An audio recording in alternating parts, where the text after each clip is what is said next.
But because we have been told quite some exciting stuff by the panelists, Mzee Munyao, and now Ambassador Mudaura, I want to just pick one point, not about his eloquence and his capacity to debate any topic in Parliament, which I found quite unique. But it's something that I think, for me, I emulate from President Mwai Kibaki. We've talked about the many gifts that he has left this country. Talked about Vision 2030. And my worry is just that as it comes to an end, we may get into some darkness. His Excellency Rigathi has always been telling people that whenever it gets very dark, it's just about dawn. You're just about to get to some light. But I fear for the country if it gets too dark. This document that at every time, and it's a dictates to, before you take up any state job, you must swear by the Constitution to defend it, to uphold it, to protect it. As my brother Eugene pointed out, dedicated the whole chapter 6. But know what? Actually, you don't need to read chapter 6. You just need to follow the public life of the longest serving member of parliament so far in this country, Mwai Kibaki. Chapter 6 is on leadership and integrity. How it is that somebody could have been in public life, in politics, that long, and to date, you don't hear anybody saying, oh, they planned this, they planned Thika Highway, but in the process of planning Thika Highway, there was this which was supposed to sort out some things. This, for me, is extremely important. Even as we read that chapter 6 on leadership and integrity. We've been told about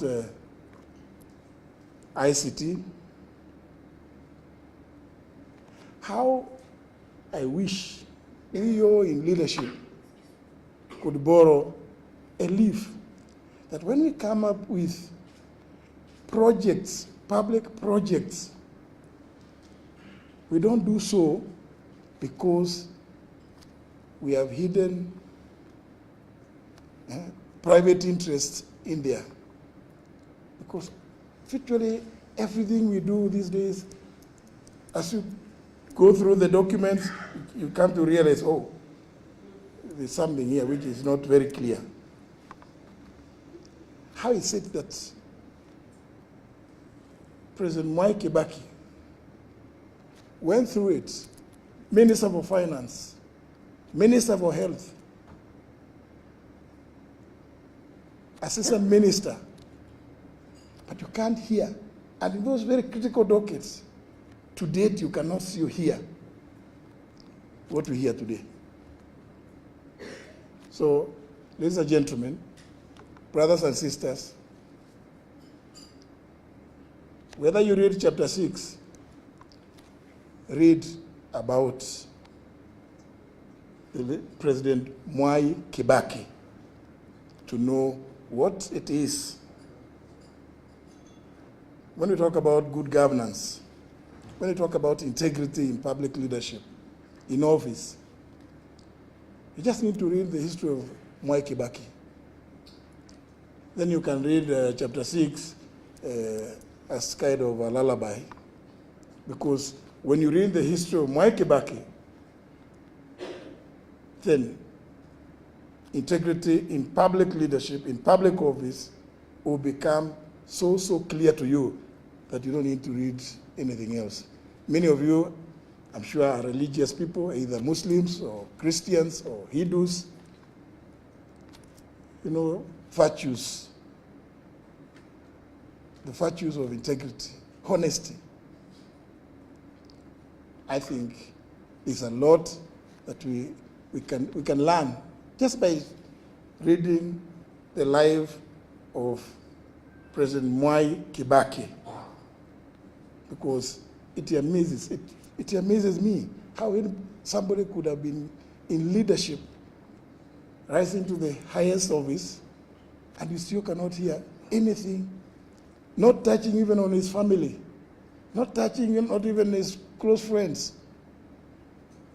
It speaks volumes. That is the legacy of Mwai Kibaki that I live with. Thank you very much.